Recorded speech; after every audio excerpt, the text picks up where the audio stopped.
অশিক্ষিত মূর্খরা দেশ চালাবে আর শিক্ষিতরা চুপচাপ বসে দেখবে। কিয়ামতের দিনকে সবাই বিশ্বাস করব ইনশাআল্লাহ। বিচারক দিবস হবে না হবে না? বিচারের দিন হবে।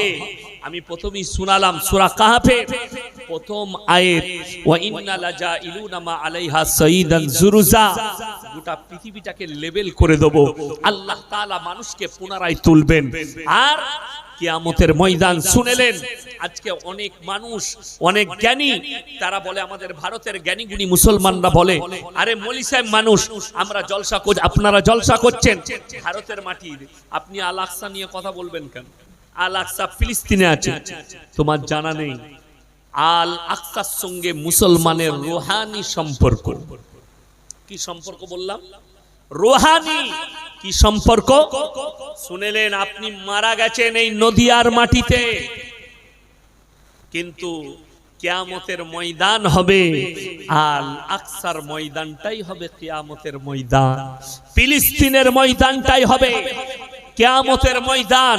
আল্লাহ গোটা পৃথিবীর মানুষকে ওই জায়গায় জড়ো করবেন। আমার বন্ধুগণ, আমার ভাই, কিয়ামতের আলামতগুলো প্রকাশ পেতে শুরু করে দিয়েছে। আপনি সাবধান হয়ে যান। নাম্বার 1, এই কিয়ামতের আলামত বললেও অনেক মানুষের গায়ে লাগবে। নাম্বার 1, তোমরা যখন দেখতে পাবে সত্য বিলুপ্ত হয়ে যাচ্ছে, মিথ্যা প্রকাশ পাচ্ছে, এমন একটা যুগ আসবে, নবীজি বললেন, সেই যুগে মানুষ যে মিথ্যা বলবে তার পাশে লোক বেশি থাকবে, যে সত্য বলবে তার পাশে লোক থাকবে না। মিথ্যা প্রশ্রয় পাবে, সত্য বিলুপ্ত হয়ে যাবে। নাম্বার 2, অশিক্ষিতরা সমাজের নেতৃত্ব দেবে আর শিক্ষিত মানুষরা চুপচাপ বসে দেখবে। এটা কিয়ামতের মারাত্মক আলামত। নাম্বার 3, রাস্তাঘাটে গাধার মতো নারী পুরুষ জিনা করতে শুরু করবে। প্রকাশ পেয়ে গেছে, যতগুলো বলছে এগুলো সব প্রকাশ হয়েছে। নাম্বার 4, মসজিদ আল্লাহর ঘর, সেখানে দুনিয়াদারির কথা হতে শুরু হয়ে যাবে। যখন মসজিদের ভেতরে মানুষ দুনিয়াদারির কথা বলবে। নাম্বার 5, নারীরা পোশাক তো পরবে, তারপরও ন্যাংটো থাকবে। নারীর সংখ্যা বেড়ে যাবে, পুরুষের সংখ্যা কমে যাবে। আমার বন্ধুগণ, আমার ভাই, আল্লাহ নবী বললেন যে তোমরা বুঝতে পারবে দাজ্জাল আসার সময় হয়ে গেছে। কখন? যখন দেখতে পাবে সমস্ত অবৈধ কাজগুলো মুসলমানের কাছে বৈধ হয়ে যাবে, তখন বুঝতে পারবে দাজ্জাল আসছে। কেমন? আজকে দেখুন, একটা মুসলমান সুদ ব্যবসা করছে, সুদ খাচ্ছে বৈধ মনে করে। একটা মুসলমান মদ পান করছে বৈধ মনে করে। একটা মুসলমান গাঁজা পান করছে বৈধ মনে করে। একটা মুসলমান আপনার জিনা করছে বৈধ মনে করে। একটা মুসলমান পরকিয়া করছে বৈধ মনে করে। অবাক হবেন, একজন আমার মোবাইলে ফটো সহ পাঠালো একজনের ছবি। কেন জানেন?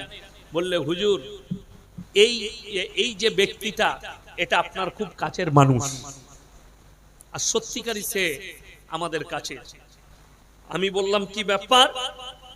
বললে, এই ব্যক্তিকে আপনি চিনেন? আমি বললাম, খুব কাছ থেকে চিনি। তিনি তারপরে একটা নারীর ছবি পাঠালেন, মহিলা। বললে, এই মহিলাটার একটা বাচ্চা আছে, স্বামী আছে।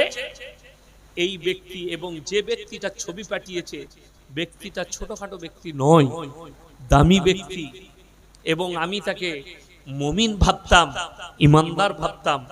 সেই লোকটা বলছে তার কাছ থেকে কেড়ে নিয়ে তার স্ত্রীকে নিয়ে সে বসবাস করছে। আর আমি কি বললাম? আমি কারোর বাঁয়ে বোয়ানো বক্তা নয়, মানুষ নয়। আমি বললাম, ঠিক আছে। আমি সর্বপ্রথম তাকে ফোন করলাম যে, ভাই, আপনার সঙ্গে আমি দুটো কথা বলবো।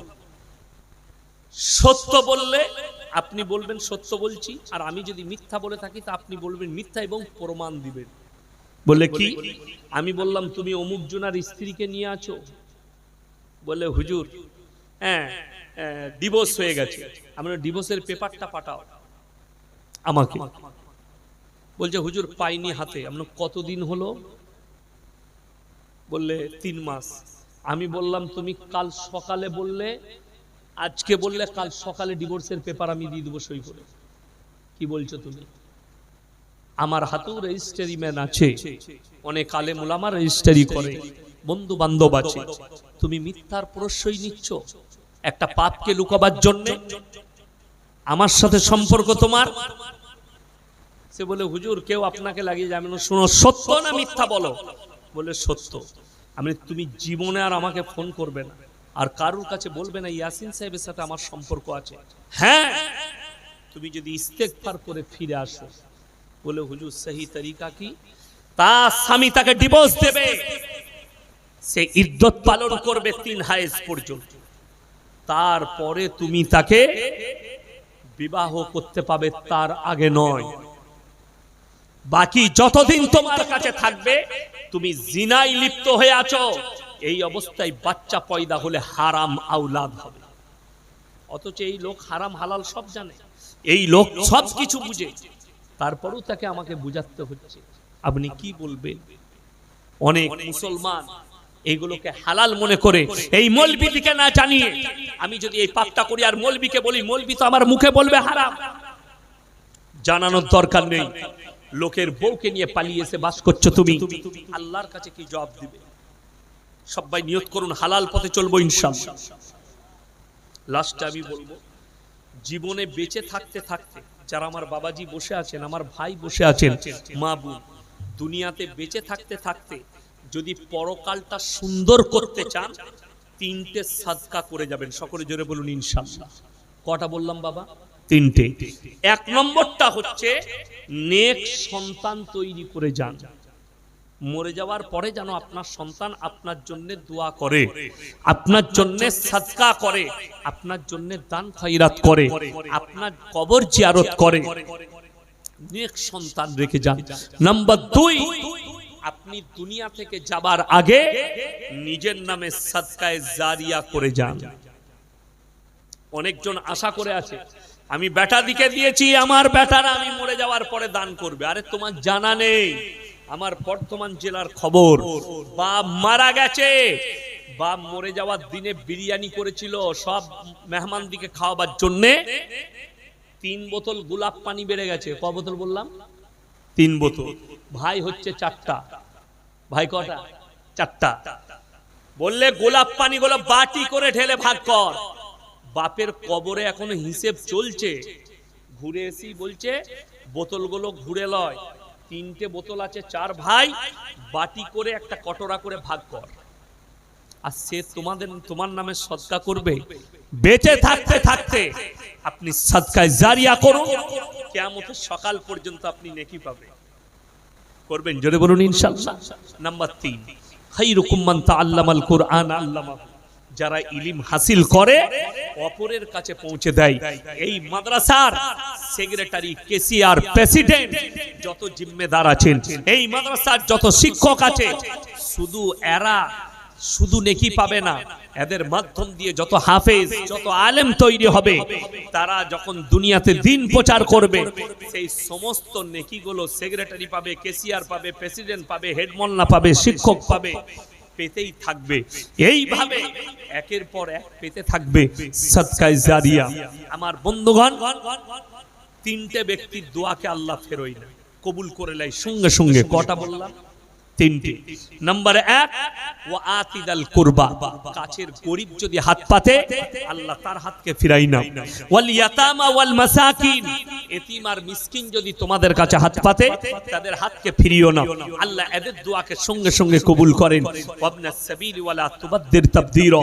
আর মুসাফির যদি দোয়া করে, আল্লাহ মুসাফিরের দোয়াকেও সঙ্গে সঙ্গে কবুল করে নেয়। আজকের মজমায় সবথেকে বড় মুসাফির আমি ইয়াসিন। সবাই কোরআনের সাথে মহব্বত করব, জোরে বলুন ইনশাআল্লাহ। কোরআনে পারা কটা আছে বাবা? 30টা।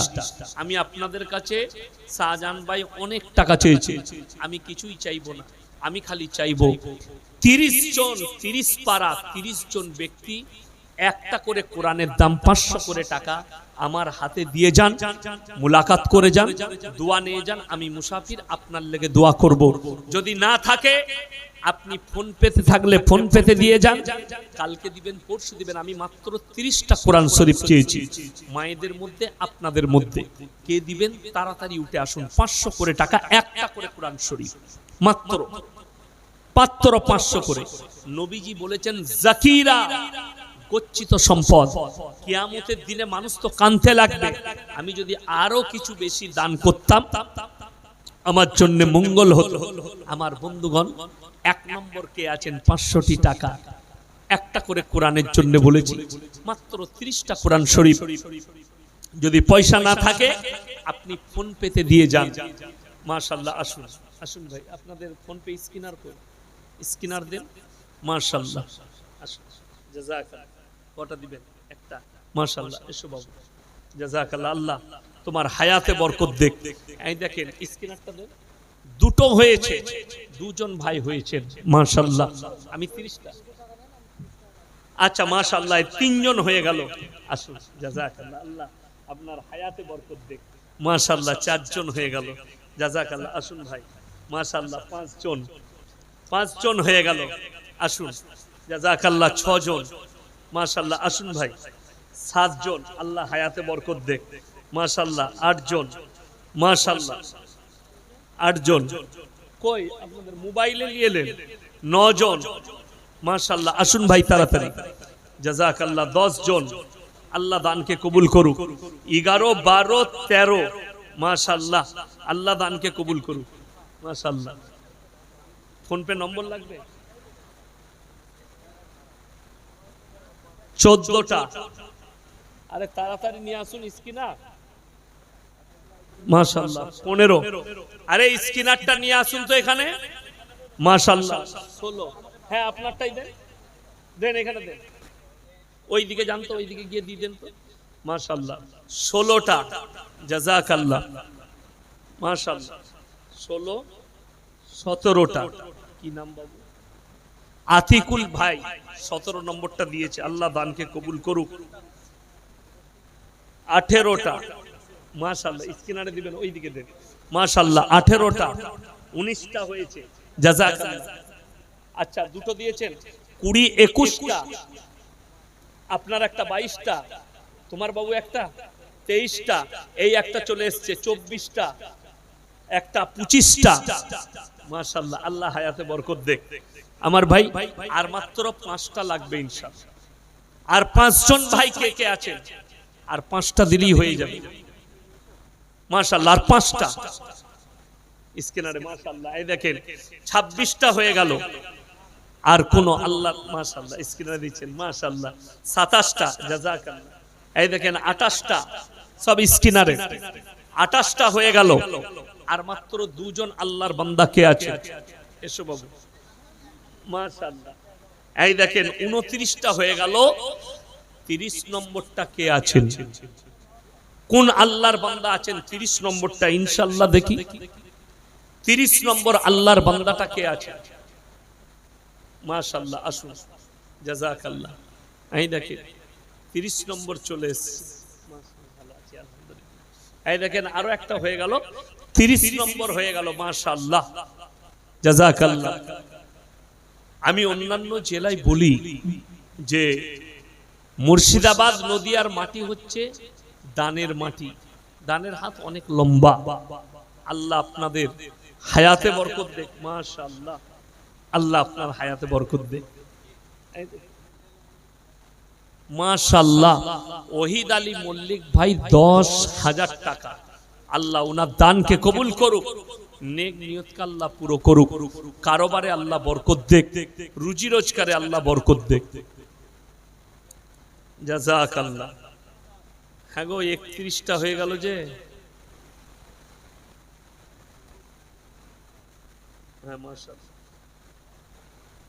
আচ্ছা, মাশাআল্লাহ, দেখেন তাহলে 33টা হয়ে গেল বাপ। তাহলে আর 7টা দিয়ে 40টা করে দেন। মায়েদের কাছ থেকে কই সেরকম এলো না, যা দিল আমার ভাইয়েরা। আমার ভাই কেউ চলে যাবেন না, আমি একটা গজল শোনাবো, দোয়া করে দেবো ইনশাআল্লাহ। দোয়া নিয়ে যাবে। জাযাকাল্লাহ, আল্লাহ আপনার হায়াতে বরকত দেখ। মাশাআল্লাহ। হ্যাঁ, এই দেখেন 34টা হয়ে গেছে। কটা দিবেন? 4টা। মাশাআল্লাহ, 38টা হয়ে গেল। আচ্ছা শহীদুল ভাই একটা হয়েছে স্কিনারে মেরে দেবে, 39টা হলো, শেষ ভালো তার, সব ভালো তার। এই 40 নম্বরটা কে আছে? 40 নম্বর কে আছে? 40 নম্বরটা আর একটা হলেই হয়ে যাবে। 40 নম্বরটা কে আছে? আমার কোন আল্লাহর বান্দা আছে? মাশাআল্লাহ, আসুন ভাই, জাযাকাল্লাহ, মাশাআল্লাহ, আল্লাহ আপনার হায়াতে বরকত দেয়। এই দেখেন, এইটা দেন স্কিনার, 40 নম্বর হয়ে গেছে। জাগত করে না বাপ, খেয়ে নাও, বলে না সোনা খেয়ে নাও, বাপ রাগ করো না, চকলেট দেবো, পয়সা দেবো, ভাত খেয়ে নাও।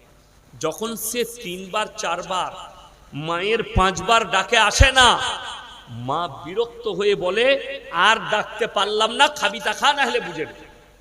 ঠিক বললাম না ভুল বললাম? 2 বারে 3 বারে 4 বারে 5 বারে 6 বারে 10 বারে হলেও তোমার মা বিরক্ত হবে, হবে না? বাপ বিরক্ত হবে। আল্লাহর কসম, তুমি যত পাহাড়ের মতো পাপ করো, কোরআন সূরা ফুরকান, ইল্লা মান তাবা ওয়া আমানা ওয়া আমিলা আমালান সলিহা ফাউলাইকা ইউবাদদিলুল্লাহু সাইয়্যাতিহিম হাসানাত ওয়া কানাল্লাহু গফুরার রহিমা। যারা তওবা করার মতো তওবা করবে, ইস্তেগফারের মতো ইস্তেগফার করবে, আমি আল্লাহ তাদের পাহাড়ের মতো পাপগুলো নেকি দ্বারা বদলে দেবো। জোরে বলুন সুবহানাল্লাহ। আপনি পাহাড়ের মতো পাপ করেছেন, কিন্তু মনে পড়েছে যে আমি বড় অন্যায় করেছি, আল্লাহ তুমি আমাকে ক্ষমা করে দাও। আমার আল্লাহ কোরআনে বললেন, তারা যদি পাহাড়ের ন্যায় পাপ করে থাকে, আমি অতটা গুনাহ ক্ষমা করে অতটাই নেকি দান করার ক্ষমতা আমি আল্লাহ রাখি। জোরে বলুন সুবহানাল্লাহ। ওই জন্যে সবাই আল্লাহর কাছে ক্ষমা চাইবো। একবার আমার সঙ্গে সবাই বলুন তো, আস্তাগফিরুল্লাহাল্লাযী লা ইলাহা ইল্লা হুয়াল হাইয়ুল কাইয়্যুম ওয়া তুবু ইলাইহি। ইস্তেগফার করুন, আল্লাহ ক্ষমা করে দাও, জীবনে অনেক পাপ করে ফেলেছি, আল্লাহর কাছে ক্ষমা। আল্লাহ ক্ষমাশীল, দয়াবান, ক্ষমা করেন। বান্দা গুনাহ করতে ভালোবাসে, আপনি গুনাহ করে করে এলে যাবেন, আপনার জীবন শেষ হয়ে যাবে, বৃদ্ধকালে পৌঁছে যাবেন। আমার আল্লাহর কাছে যদি ওই বৃদ্ধকালে সারা জিন্দেগি গুনাহ করে ক্ষমা চান, আমার আল্লাহ বিরক্ত হবেন না, বরঞ্চ ক্ষমা চাওয়ার কারণে আমার আল্লাহ আপনার উপরে খুশি হয়ে যাবেন। জোরে বলুন সুবহানাল্লাহ। তোমার মায়ের মতো নয়, আমার আল্লাহ সৃষ্টিকর্তা, রহম করনেওয়ালা। এই যে সাজানো গুছানো পৃথিবীটা দেখছো, পরের আয়াতে আল্লাহ বললেন, ওয়া ইন্না লাজাইলুনা মা আলাইহা সাঈদান জুরুজা।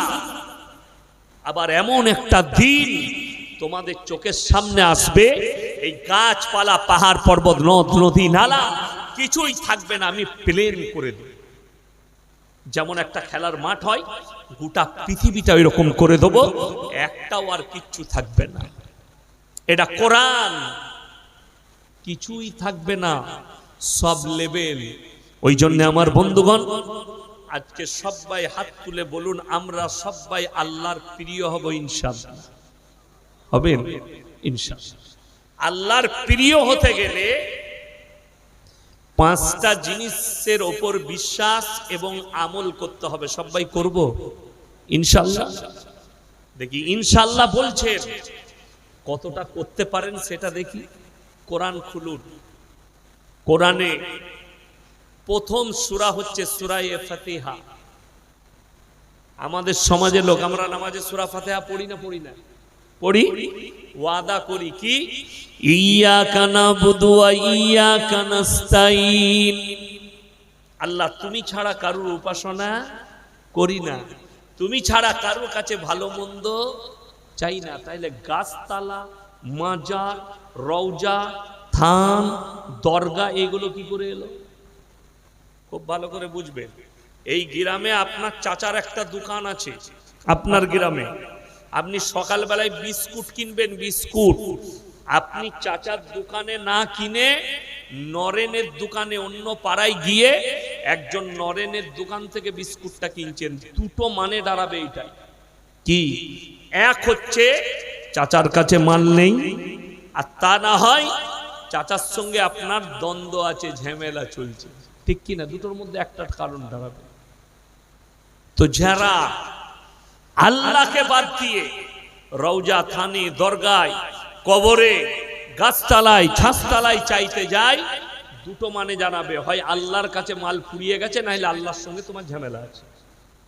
কথাটা বুঝতে পারেননি? সবাই ভালো মন্দের মালিক বলুন কে? আল্লাহ। পরের সূরাটা হচ্ছে সূরায়ে বাকারা। প্রথম আলিফ লাম মিম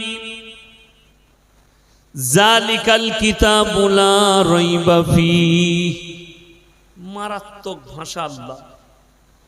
আলিফ লাম মিম, আলিফ লাম মিম র, তাসিন তাসিন মিম ইয়াসিন কাফ হা ইয়া আইন সাদ, যতগুলো এরকম হরুফ আছে এগুলোর নাম হচ্ছে হরুফে মুকাত্তাত।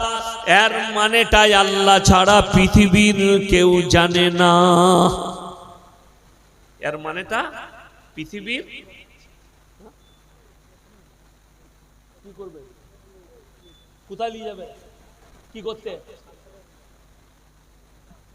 চল এখান থেকে যা, জলসা হোক, তারপরে নিয়ে যাবি। খেয়ে দেখ, কাজ নাই, কি করবি? শুবি নাকি? এই শুবি, এইখানে সব বালিশ দিচ্ছে, তুলে নিয়ে যা। এ নিয়ে যা রে, তুলে নে, তুলে নে, তুলে না,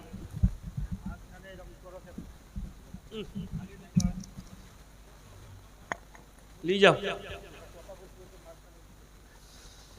ডিস্টার্ব করো না, জলসা ছেড়ে দিয়ে পালিয়ে যাবো, আমার কিছুই করতে পারবে না। তুমি চিনো না এখনো আমাকে, আমি কারো বাঁয়ে বোয়ানো বক্তা লয়। পয়সা ফেলি দিয়ে মুখে ছুড়ে দিয়ে চলে যাবে, ডিস্টার্ব করলে কথাই বলবো না।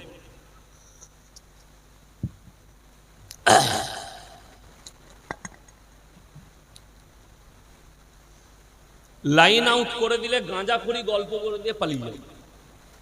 আমরা যখন বক্তা হতে পেরেছি, গল্প আমি জানি, বাঁশতলার এমন গল্প শোনাবো না। মেদিনীপুরে একজন হুজুরে এলো ফুরফুরা থেকে, তাকে একটু ঘাঁটিয়েছে, মানে ভালো খাবার দেয় নাই, সে একটা পাখির গল্প ধরে এলো। 2 ঘন্টা পরেও পাখিটা উড়ে নাই। একজন বলছে হুজুর এখনো উড়লো না, বলে পরের বছরে দাওয়াত দিস, ভালো খাওয়াবি, পাখিটা উড়িয়ে দেবো। হ্যাঁ, ঝামেলা আমার সাথে করো না, নাহলে পাখির গল্প দিয়ে জলসা শেষ করে দেবো আমি। কোরআন হাদিস শুনতে চাইলে ঝামেলা করো না, ডিস্টার্ব করবে না কেউ। হ্যাঁ, তো যেটা বলছিলাম, যতগুলো হরুফে মুকাত্তাত আছে কোরআনে, আল্লাহ ছাড়া এর মানেটা কেউ জানে না। কিয়ামতের দিনে আল্লাহ তাআলা নিজের বান্দা বান্দির সামনে এগুলো বর্ণনা করবেন। জোরে বলুন সুবহানাল্লাহ। আচ্ছা বলুন তো, আল্লাহকে কেউ দেখেছেন? কথা বলেন, দেখার ইচ্ছা আছে না নেই? আছে। যদি বলেন দুনিয়াতে দেখার ইচ্ছা আছে না পরকালে? আচ্ছা, এই কালে দেখতে চান? তোমার এখানে কারেন্টের ট্রান্সফরমার আছে, হাত লাগিয়ে দাও, দেখতে পেয়ে যাবে। সব দেখো, দুনিয়াতে দেখবে। তোমার জানা নাই মুসা নবী দেখতে চেয়েছিলেন? কে বললাম? মুসা নবী। আল্লাহ আমি আপনাকে দেখতে চাই। কোরআনে আছে ইন্নাকা বিল ওয়াদিল মুকাদ্দাসি তুয়া, তুমি জুতো খুলে ফেলো, পবিত্র তুয়া পর্বতে তুমি আহরণ করেছো। আগুনের ঝলক দেখে, চমক দেখে বেহুশ হয়ে গিয়েছিলেন। মুসা নবীকে আল্লাহ বললে তুমি আমাকে দেখা তো দূরের কথা, আমার তাজাল্লি দেখে তুমি বেহুশ হয়ে গেছো, আমাকে কি করে তুমি দেখবে? জোরে বলুন সুবহানাল্লাহ। আর চাচা বলছে আমি এই দুনিয়ায় দেখবো, ঝামেলা রাখার জায়গা নাই। আমার বন্ধুগণ, আমার ভাই, দেখুন দিলেতে তামান্না আমাদের আছে আমরা আল্লাহকে দেখবো। বলুন ইনশাআল্লাহ। দেখবেন কোন ছেলেকে যদি বলা হয় যে তোর বিয়ে হবে, ছেলের বাপ গেইছে, চাচা গেইছে, আত্মীয় স্বজন গেছে মেয়ে দেখতে, বাড়িতে এসে বলল এই দেখ মোবাইলে না ফটো তুলে এনেছি। ছেলেটা বললে দেখি, হ্যাঁ গো ঠিকই আছে, বললে ঠিকই আছে।